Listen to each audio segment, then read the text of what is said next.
De la carta del apóstol San Pablo a los Gálatas. Hermanos, ¿han oído hablar de mi pasada conducta en el judaísmo?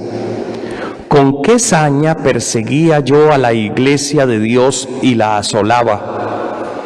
Y aventajaba en el judaísmo a muchos de mi edad y de mi raza, como defensor muy celoso de las tradiciones de mis antepasados.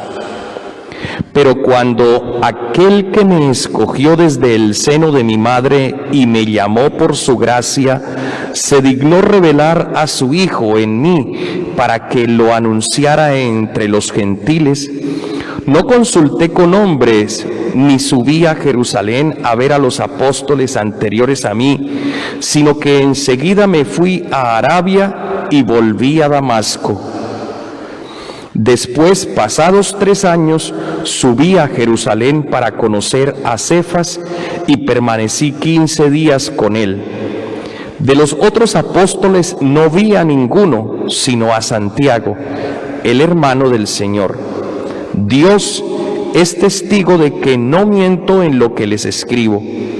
Después fui a las regiones de Siria y de Cilicia.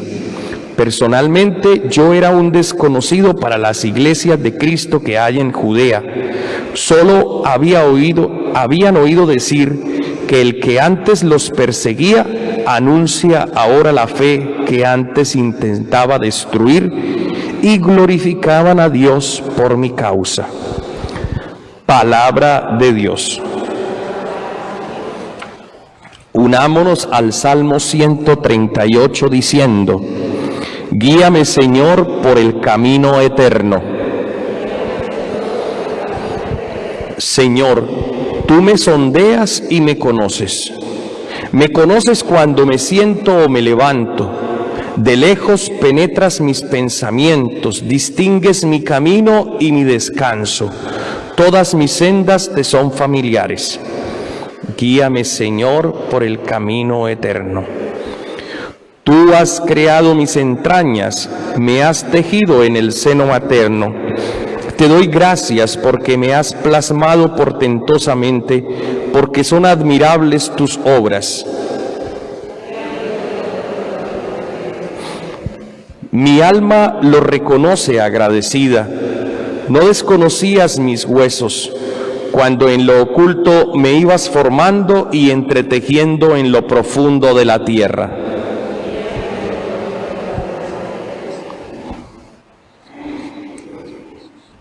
Tu palabra me da vida, confío en ti, Señor. Tu palabra es eterna y en ella esperaré. Dichoso el que con vida intachable camina en la ley del Señor. Dichoso el que guardando sus preceptos lo busca de todo corazón. Todos. Tu palabra me da vida, confío en ti, Señor. Tu palabra es eterna y en ella esperaré. El Señor esté con ustedes. Lectura del Santo Evangelio según San Lucas.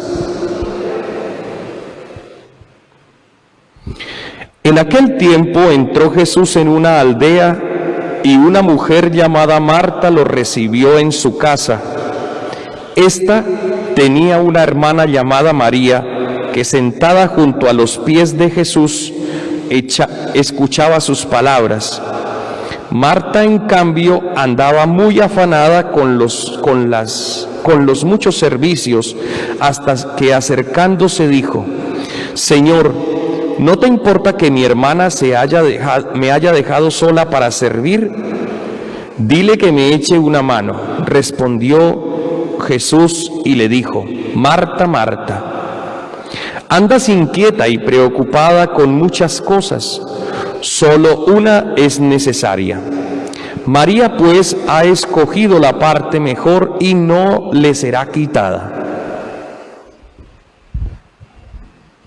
Palabra del Señor.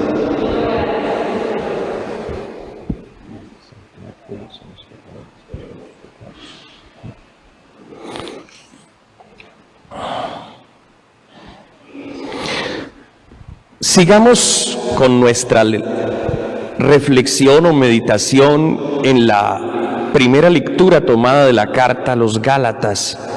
Estamos en el capítulo primero de los versículos 13 a 24. Continuamos el texto de ayer, donde Pablo estaba preocupado porque los Gálatas, de manera muy veloz, se habían pasado como a otra forma de evangelio. Alguien había venido a enseñarles cosas que no tenían mucho que ver con el evangelio, los habían embaucado, los habían enredado y la gente fácilmente pues tomó otros rumbos. Afortunadamente y gracias a Dios,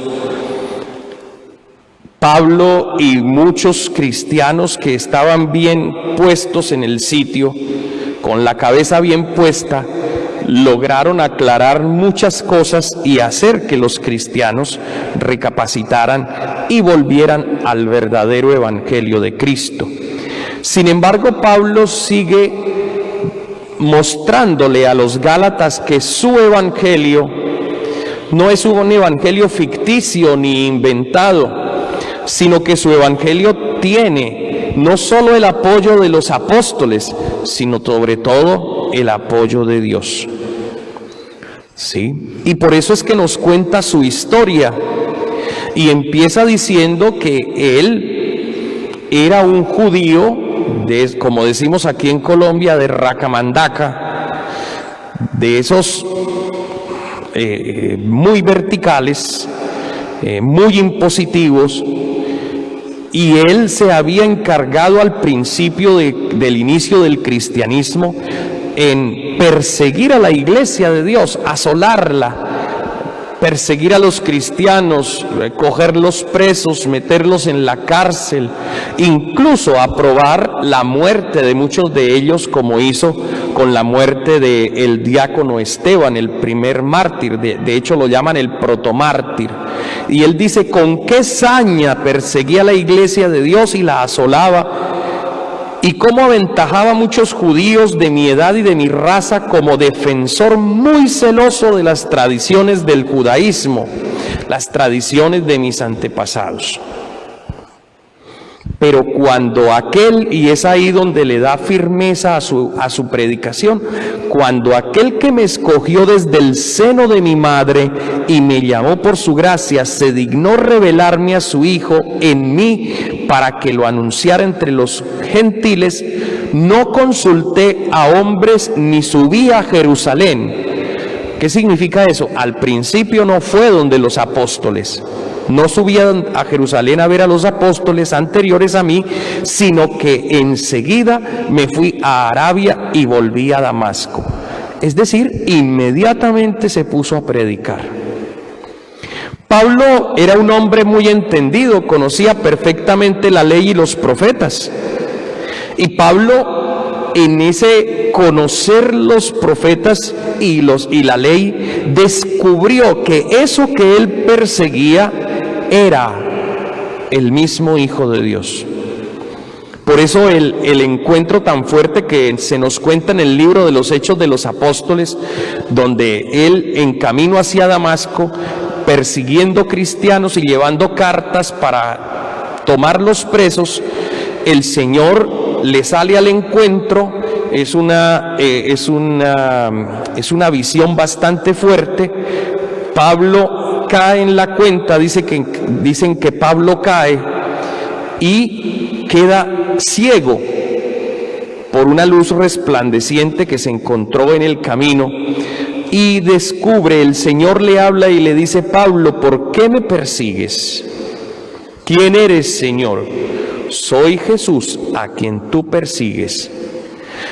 Esto muestra cómo Pablo, en su meditación y reflexión de la palabra de los profetas y de la ley, va descubriendo cómo Dios sí está mostrando, sí está revelando en esta palabra que su Hijo vendrá, el Mesías. Y logra entenderlo, y por eso pasa de una forma, podríamos decirlo, abrupta, del judaísmo al cristianismo, y se dedica de una vez a predicar el evangelio. No son de esas conversiones nuestras que duran siglos y siglos, a ver si lo hago, si no lo hago, si me cambio, si no me cambio, si dejo el pecado, si no lo dejo. No, esa fue a rajatabla, como decimos, ¿no? Y es una bendición porque Pablo se convierte en uno de los apóstoles, o mejor, en el apóstol de los gentiles más contundentes y más fuertes. Además de decir lo que él mismo sintió y le reveló el Señor, pues luego sí dice: subí a Jerusalén a conocer a Cefas. ¿Saben quién es Cefas? ¿Saben quién es Cefas? No, es que nosotros no estamos acostumbrados a escuchar ese nombre, sino Pedro. Pedro, ¿sí lo conocen? Tú eres Pedro, Cefas, y sobre ti edificaré mi iglesia. Pablo sube a conocer, a encontrarse con Cefas. Dice: permanecí 15 días con él, tratando de mirar cómo era la cuestión, cuál era el evangelio que ellos conocían. También se encontró con Santiago. Y Dios es testigo de que no miento en lo que les escribo. Eso significa, si los apóstoles no le impidieron anunciar el evangelio, significa que Pablo estaba predicando bien la palabra de Dios, que Pablo estaba anunciando el evangelio verdadero, que Pablo estaba en total consonancia. Eso es importante aquí y es muy esencial en la vida de la fe.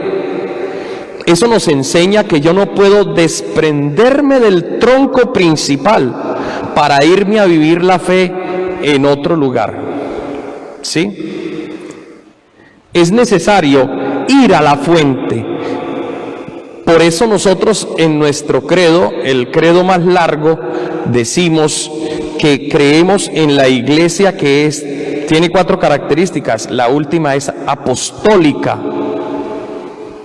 Y decimos que es apostólica porque tiene como fundamento los apóstoles. Y así sea con solo Cefas y Santiago que se encontró Pablo para ratificar su predicación y su misión evangelizadora, era suficiente, porque al fin y al cabo el que confirmaba a los apóstoles, ¿quién era? Pedro, Cefas.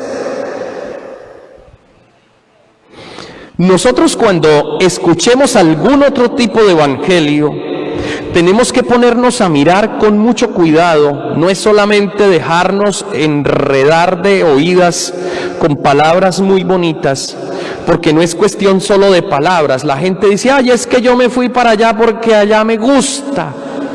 ¿Cómo así que le gusta?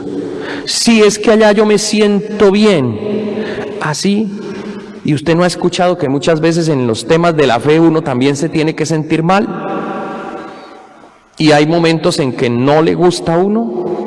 Si tú siempre te sientes bien, debe estar pasando algo raro, porque no es normal. En el camino de la fe uno tiene altibajos. Es como la montaña rusa. Unos días está muy bien, otros días está de capa caída. Y un buen cristiano sabe sortear esos temas, como Pablo. Unos días estaba muy contento en las comunidades y otro día lo agarraban a palo al pobre. A Pedro, ¿cuántas veces los echaron? ¿Cuántas veces los apedrearon? cuántas veces los insultaron, cuántas veces los latigaron por causa de anunciar el Evangelio. Pero si yo voy a buscar a Dios solo porque me siento bien y pienso que buscar a Dios es solo sentirme bien, y yo nunca siento ni remordimiento, ni arrepentimiento, ni siento que he cometido algún error, sino voy a buscarlo por sentirme bien, ¿no? O los que dicen, ay, yo busco al Señor cuando tengo ganas. Vea pues resulta que la fe no es cuestión de ganas, es cuestión de tener fe. Así de sencillo. Es tener fe en el momento bueno, en el momento difícil, en el momento intermedio. Es tener fe cuando me siento a gusto y cuando no me siento a gusto, cuando tengo ganas y cuando no tengo ganas. Los expertos en espiritualidad dicen que el ser humano tiene momentos de desierto en la vida espiritual. ¿Eso qué significa? Me siento seco, no tengo ganas, como que no quiero orar, no quiero decir nada, no me sale nada, no, estoy como muerto, no siento. Así escuche el canto más lindo, así escuche la predicación más hermosa, así lea el texto bíblico más emocionante, no siento nada. Eso se llaman desiertos en la vida de fe. Y son fundamentales, porque en los momentos de desierto es cuando la fe se afianza más, es cuando se conoce si realmente tú tienes fe. Porque cuando no siento nada, entonces pues yo fácilmente me puedo desviar, pero si realmente tengo fe, en el momento difícil, en el momento de desierto, en el momento que el alma está agostada, seca, es cuando usted se obliga a encontrarse con Dios. Ahí se obliga. Por tanto, la fe verdadera, como Pablo la quiere anunciar, el evangelio verdadero como Pablo lo quiere anunciar, es el mismo que vivió Jesucristo, porque Jesucristo es el evangelio vivo. Y Jesucristo muchas veces quiso manifestarle y le manifestó al Padre que no estaba muy a gusto con lo que le estaba pasando. Y uno de los momentos más cruciales es pues cuando está allá en el Monte de los Olivos haciendo su oración agónica, ya cerca de cuando lo van a agarrar preso, y dice: Señor, si es posible, haz pasar de mí este cáliz, ¿no? No lo dijo como yo lo estoy diciendo, ese tipo debía estar en una angustia espantosa, de esas tristezas y angustias, donde uno, como dice la palabra de él en el Evangelio de Lucas, sudaba como gotas de sangre. ¿Cómo? No significa que sudaba gotas de sangre, no, como gotas de sangre, del dolor y de la angustia tan terrible que ese hombre estaba sintiendo allí. Pero se mantuvo, no salió corriendo, y eso es la fe. Y Pablo es un ejemplo contundente de cómo, a pesar de todos los impases que vivió, se mantuvo en la fe. Ay, es que allí me trataron mal, yo ya no vuelvo por allá, ya no quiero ser más apóstol. No. Por eso Pablo defiende su fe, y puede ser que en el pasado fui. Esa es otra cosa. No se sientan ustedes apabullados por su pasado. ¿Quién no tiene un pasado? ¿Quién no tiene una historia?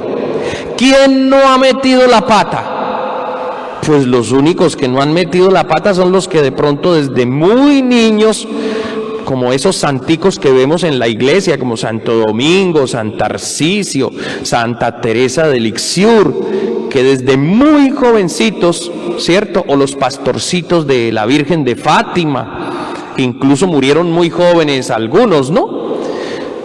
Que desde muy niños tuvieron esa gracia, esa sensibilidad hacia Dios y fueron tomados por el Espíritu Santo y no cometieron pecado. Pero el resto de nosotros tenemos una historia bárbara. Una historia de metidas de pata, una historia de orgullo, una historia de pecados. Pero el Señor así nos ama. Y Él ahora no ama el pecado, ama es al pecador. Nos ha amado a nosotros como hijos. A Pablo lo amaba, persiguió cristianos, sí, aprobó la muerte de muchos, sí, pero Dios lo tomó, se le reveló, le transformó el corazón y de ser ese perseguidor se convirtió en este hombre santo que hoy tenemos la gracia de escucharlo a través de todas sus cartas. ¡Qué bonito! Qué bonito que uno no se oculte, que uno no le dé vergüenza decir: el Señor me tocó y me transformó y ahora quiero vivir según su amor. ¡Qué hermoso! Que no nos dé vergüenza. Y el que diga que no tiene pasado, y el que diga que Dios no le tocó su corazón y lo convirtió, pues dice la palabra que en el cielo hay más fiesta por un pecador convertido que por 99 justos que ya están ahí. Entonces, si Dios hace fiesta por nosotros que nos hemos ido convirtiendo, hemos ido abandonando el pecado, más felices nosotros que los demás que no necesitaban conversión. ¿No les parece? Entonces Pablo es uno de esos. No nos dé pena. De hecho, la vida de pecado y que tuvimos en el pasado y la actual vida en el Señor es un testimonio que deberíamos dar todos los cristianos, porque comprendimos que el amor nos ama incondicionalmente y ese mismo amor se encarga, por amor, de irnos purificando de la maldad que cometimos, porque Dios todo lo que toca lo renueva si nosotros se lo permitimos. Gloria al Padre, al Hijo y al Espíritu Santo.